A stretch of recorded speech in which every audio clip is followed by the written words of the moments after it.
Depois falou o Senhor a Moisés, dizendo: Esta será a lei do leproso no dia da sua purificação, será levado ao sacerdote. E o sacerdote sairá fora do arraial, e o examinará, e eis que, se a praga da lepra do leproso for sarada, então o sacerdote ordenará que por aquele que se houver de purificar se tomem 2 aves vivas e limpas, e pau de cedro, e carmesim, e hisopo. Mandará também o sacerdote que se degole uma ave num vaso de barro sobre águas vivas. E tomará a ave viva, e o pau de cedro, e o carmesim, e o hisopo, e os molhará, com a ave viva, no sangue da ave que foi degolada sobre as águas correntes. E sobre aquele que há de purificar-se da lepra espargirá 7 vezes, então o declarará por limpo, e soltará a ave viva sobre a face do campo. E aquele que tem de purificar-se lavará as suas vestes, e rapará todo o seu pelo, e se lavará com água, assim será limpo, e depois entrará no arraial, porém, ficará fora da sua tenda por 7 dias.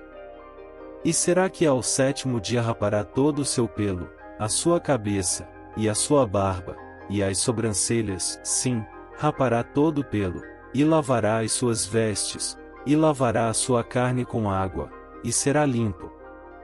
E ao 8º dia tomará 2 cordeiros sem defeito, e uma cordeira sem defeito, de 1 ano, e 3 dízimas de flor de farinha para oferta de alimentos, amassada com azeite, e 1 log de azeite. E o sacerdote que faz a purificação apresentará ao homem que houver de purificar-se, com aquelas coisas, perante o Senhor, à porta da tenda da congregação.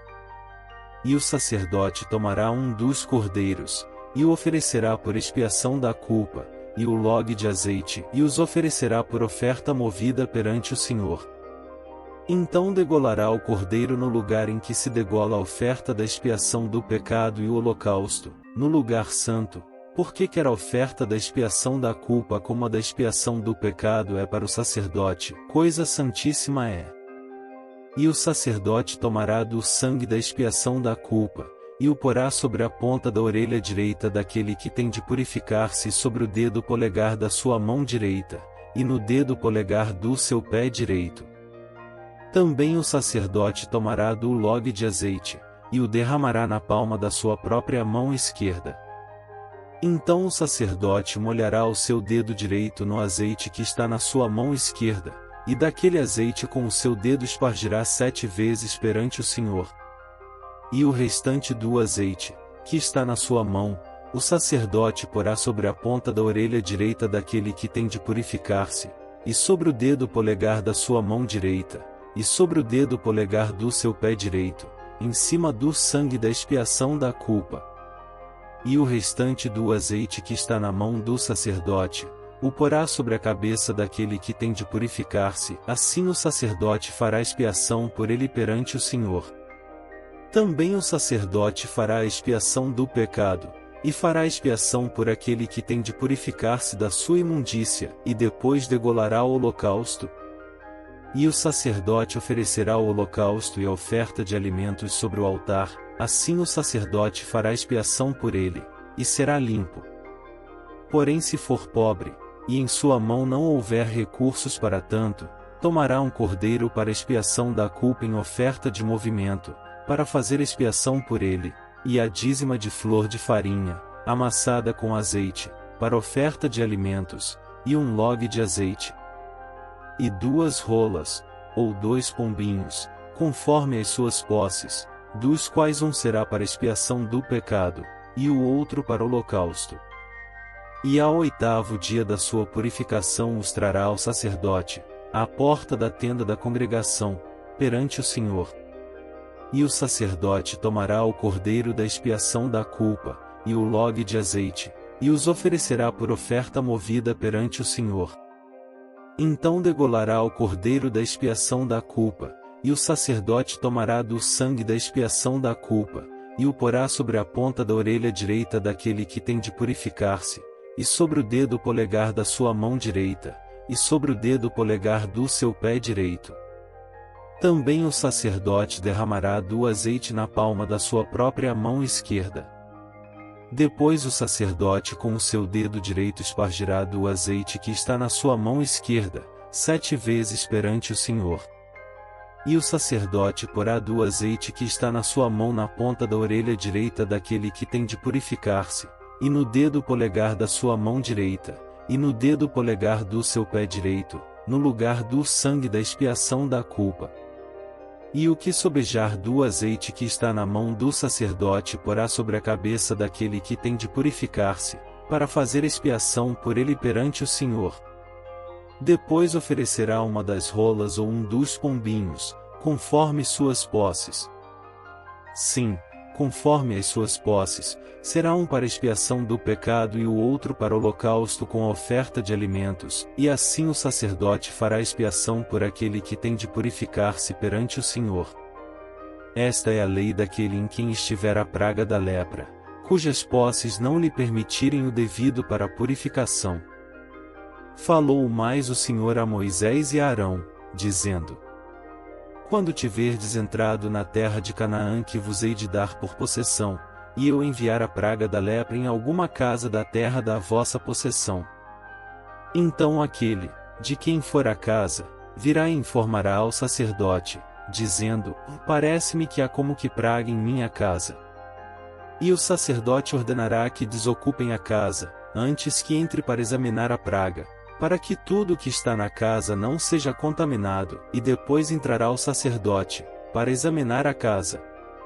E, vendo a praga, e eis que se ela estiver nas paredes da casa em covinhas verdes ou vermelhas, e parecerem mais fundas do que a parede, então o sacerdote sairá da casa para fora da porta, e fechá-la-á por 7 dias.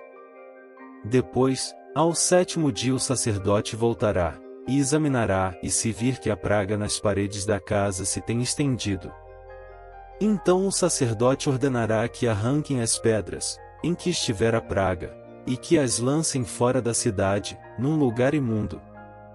E fará raspar a casa por dentro ao redor, e o pó que houverem raspado lançarão fora da cidade, num lugar imundo.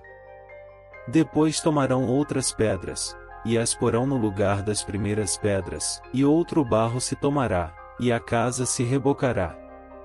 Porém, se a praga tornar a brotar na casa, depois de arrancadas as pedras e raspada a casa, e de novo rebocada, então o sacerdote entrará e examinará, se a praga na casa se tem estendido, lepra roedora há na casa, imunda está. Portanto se derribará a casa, as suas pedras, e a sua madeira, como também todo o barro da casa, e se levará para fora da cidade a um lugar imundo. E o que entrar naquela casa, em qualquer dia em que estiver fechada, será imundo até a tarde. Também o que se deitar a dormir em tal casa, lavará as suas roupas, e o que comer em tal casa lavará as suas roupas. Porém, tornando o sacerdote a entrar na casa e examinando-a, se a praga não se tem estendido, depois que a casa foi rebocada, o sacerdote a declarará por limpa, porque a praga está curada. Depois tomará, para espiar a casa, 2 aves, e pau de cedro, e carmesim e isopo. E degolará uma ave num vaso de barro sobre águas correntes. Então tomará pau de cedro, e o isopo, e o carmesim, e a ave viva, e os molhará no sangue da ave degolada e nas águas correntes, e espargirá a casa 7 vezes. Assim espiará aquela casa com o sangue da ave, e com as águas correntes, e com a ave viva, e com o pau de cedro, e com o isopo, e com o carmesim. Então soltará a ave viva para fora da cidade, sobre a face do campo, assim fará expiação pela casa, e será limpa. Esta é a lei de toda a praga da lepra, e da tinha, e da lepra das roupas, e das casas, e da inchação, e das pústulas, e das manchas lustrosas, para ensinar quando alguma coisa será imunda, e quando será limpa. Esta é a lei da lepra. Levítico capítulo 14.